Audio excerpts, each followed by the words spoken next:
નમસ્તે મિત્રો, અમારી ચેનલમાં તમારું સ્વાગત છે।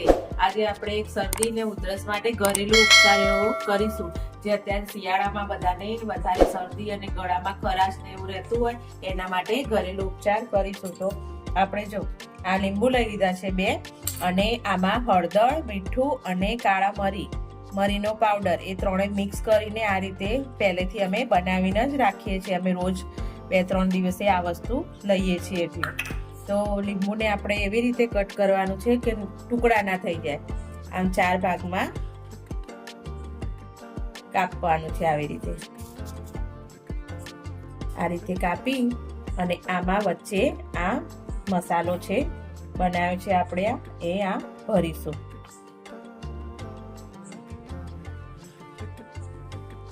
આ રીતે આપણે બધો મસાલો બધી બાજુ ચારે બાજુ આમ ભરી લેશું।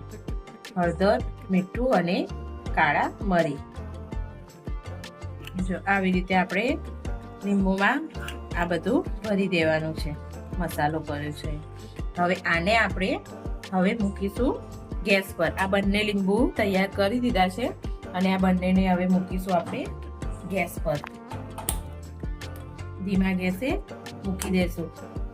કોઈને ખબર ના પડે કે કેવી રીતે થઈ જશે। આ બધો મસાલો ઉપર ફત કરીને એવો આમ ઉપર આવશે અને બીજું લીંબુને પણ આપણે સાઈડમાં બીજા ગેસ પર મૂકી દઈએ। બંને લીંબુ મૂકી દીધા છે। જો આપણા આ લીંબુ થઈ રહ્યા છે હજી।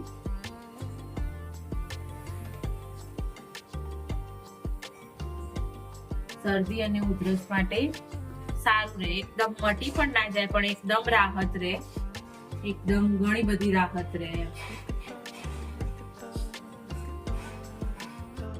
જો આપણા લીંબુ હવે તૈયાર થઈ ગયા છે, એકદમ છાલ આજુબાજુની કાળી પણ થઈ ગઈ છે અને વચ્ચેથી ખદ એવું પણ થઈ ગયું છે।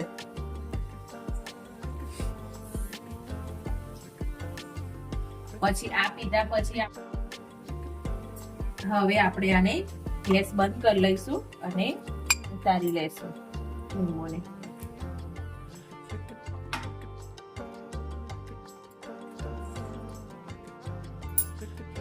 આપણે આ લીંબુ જો એકદમ અંદરનું પાણી છૂટીને એકદમ મસ્ત એવા તૈયાર થઈ ગયા છે।